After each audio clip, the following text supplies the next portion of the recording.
السلام علیکم ورحمۃ اللہ وبرکاتہ۔ مین پوائنٹ میڈیا کے ساتھ آپ کی خدمت میں حاضر ہیں۔ السلام علیکم۔ اگر آپ چینل پر نئے ہیں تو چینل کو سبسکرائب کر لیں، بیل آئکن کو آن کر لیں تاکہ ہر آنے والی نئی ویڈیو آپ تک پہنچ سکے۔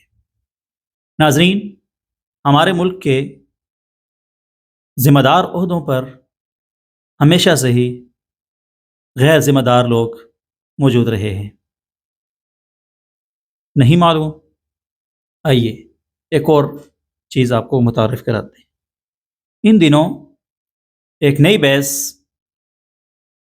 پنجاب حکومت کے ایک بیان کے بعد گردش کر رہی ہے، وہ یہ کہ ہم ائمہ مساجد 65,000 مساجد کے ائمہ کو وظیفہ دیں گے، جس کی رقم پہلے 10,000 اور پھر بعد میں 25,000 متعین کی گئی۔ بہت سے سوال یہاں جنم لیتے ہیں، مثال کے طور پر کہ 25,000 روپے کیا پاکستانی ریاست میں جو ایک مزدور کی تنخواہ یا اس کی دہاڑی مقرر ہے اس کے برابر ہے یا اس سے زیادہ ہے؟ تو اس کا جواب یہ ہے کہ نہیں، وہ 37,500 ہے، جبکہ آپ 25,000 کہہ رہے ہیں۔ دوسری بات یہ ہے کہ کیا صرف پنجاب میں 65,000 مساجد ہیں یا اس سے زیادہ ہیں؟ اگر تو 65,000 مساجد ہیں تو پھر تو آپ کی بات سمجھ آتی ہے کہ آپ تمام مساجد کو دے رہے ہیں، لیکن یقینی بات ہے کہ آپ صرف 65,000 تک محدود ہیں، اور پنجاب میں جو مساجد کی تعداد ہے وہ 65,000 سے کئی زیادہ ہے۔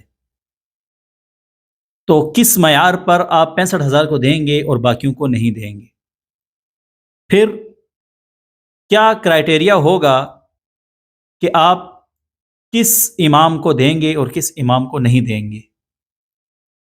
یہ ایک الگ ٹاپک تھا، اور اس کے بعد پاکستان کی سب سے بڑی مذہبی و سیاسی جماعت کے سربراہ جناب مولانا فضل الرحمان صاحب نے یہ بیان دیا تھا کہ محترمہ، ہم یہ رقم تمہارے منہ پر مارتے ہیں۔ تلخ جملہ تھا اور ہمارے لوگوں کو بہت برا لگا، اور سوال جہاں ہونا چاہیے تھا وہاں کی جگہ یہ ہونے لگا کہ فضل الرحمان کو کیا تکلیف ہے؟ کیوں فضل الرحمان یہ نہیں چاہتا کہ کسی غریب کا بھلا ہو، امام عزت کی زندگی گزارے؟ تو آپ کے ہوش گزار کچھ چیزیں کرنا چاہتے ہیں۔ آپ کو شاید علم نہیں کہ ایسے لوگ جن کے یہ وظیفے مقرر ہوتے ہیں، ان کو اپنی تنخواہ لینے کے لیے اے سی کے پاس جا کر لائنوں میں لگ کر سائن کروانے پڑتے ہیں، اور پھر کئی دن اور کئی مہینوں تک انتظار کے بعد چند رقم ان کے ہاتھ آتی ہے۔ اور اس کے بعد مولانا فضل الرحمان کے جو خدشات تھے، ان خدشات کی صورت میں حکومت کی طرف سے ایک لیٹر جاری ہوا ہے، اور اس میں چند شرائط رکھی گئی ہیں، کرائٹیریا بنایا گیا، اور اس میں یہ کہا گیا کہ مسجد کے ممبر سے مذہبی منافرت نہیں ہوگی۔ کیا آپ کی سیاسی جماعت حکومت میں ہوتے ہوئے کیا مذہبی منافرت نہیں پھیلاتی؟ کیا مریم نواز نے جو بیان دیا ہے وہ مذہبی منافرت میں نہیں آتا؟ آپ مسجد کے امام کے لیے یہ رول تو بنا رہے ہیں، لیکن کیا آپ خود بھی اس کے پابند ہیں؟ آپ نے دوسری بات کی کہ حکومت پاکستان ریاستی اداروں یا قومی قیادت کے خلاف بات نہیں کی جائے گی۔ کیوں؟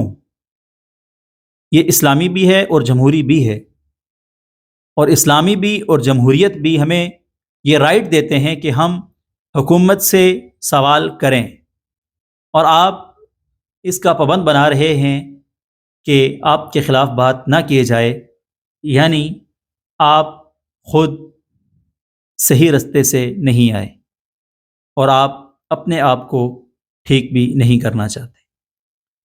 مسجد کے لاؤڈ سپیکر اترنے چاہیے، اس سے مجھے بھی آپ سے اتفاق ہے، اور ان کو صرف عبادات کے لیے استعمال ہونا چاہیے. بلا وجہ جو لاؤڈ سپیکر ہے اس کا استعمال بالکل بند ہونا چاہیے. ہمیں آپ کے اس اقدام کے ساتھ مکمل اتفاق ہے. مسجد کو امن کا گہوارہ، رواداری اور ایسی چیزوں کے لیے استعمال کیا جائے، یہ بھی ایک مثبت قدم ہے. لیکن میرا سوال یہ ہے کہ اب تک مسجد کے ممبر سے کب امن کو خراب کیا گیا؟ چند جذباتی تقاریر ضرور ہوں گی، لیکن ملک کے امن کو خراب کرنے میں مسجد نے کتنا کردار ادا کیا، یا آپ کی حکومتوں نے، آپ کے اداروں نے اور دیگر عناصر نے اس کے اوپر کتنا کردار ادا کیا؟ جب اس کا حساب شروع کیا جائے گا تو پھر پتہ چلے گا کہ کون کتنے پانی میں ہے. تو آپ مسجد کو تو کہہ رہے ہیں، آپ کو باقیوں کے جو لگام ہے اس کو بھی کھینچنا چاہیے. کسی سیاسی سرگرمی میں مداخلت، عمل، بیان نہیں ہوگا. کیوں؟ کیا سیاست دین کا حصہ نہیں ہے؟ کیا مسجد کے ممبر سے ہم لوگوں کو دین نہ سکھائیں، دین کے بارے میں نہ بتائیں؟ کہ ہم ان کو نہ بتائیں کہ ہماری حکومتیں سود کھلا رہی ہیں، سودی معاہدے کر رہی ہیں؟ کیا ہم اپنے ملک کے لوگوں کو یہ نہ بتائیں کہ کون سے آرڈیننس کے تحت آپ نے کس آئین کے ساتھ کون سے کھلواڑ کیے ہیں؟ ہم یہ نہ بتائیں کہ آپ نے اسلام کی حدود کے ساتھ آرڈیننس کے تھرو جو کھلواڑ کیا ہے وہ کیا ہے؟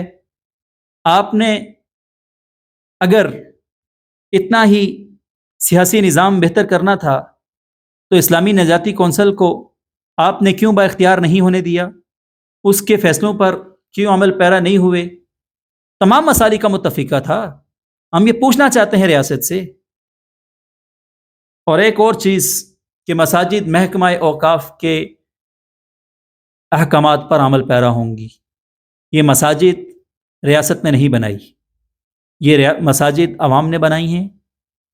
ان کے اوپر محکمہ اوقاف کس لیے ان کی سربراہی کرے گا؟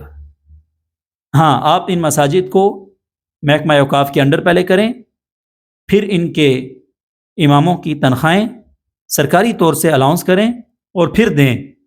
جس طریقے سے آپ پارلیمنٹ اور سرکاری اداروں کے اندر موجود مساجد کی رکھوالی کرتے ہیں، وہاں کے ائمہ کو تنخواہیں دیتے ہیں، اس طریقے سے آپ ایک پروسیس کے تحت کریں، نہ کہ وظیفے کے نام پر مساجد اور مدارس کے اوپر حکمرانی جمائیں.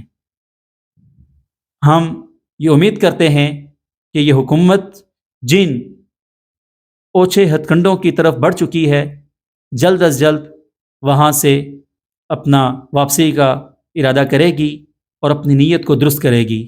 نہیں تو پھر مولانا فضل الرحمان کا بیان کہ ہمیں صرف 24 گھنٹے کا وقت چاہیے، اور ہم ان کے ساتھ ان کے اس بیان کی مکمل تائید کرتے ہیں. اور انشاءاللہ اگر آپ کی یہ حرکتیں رہی تو ہم پھر میدان میں ضرور نظر آئیں گے. السلام علیکم.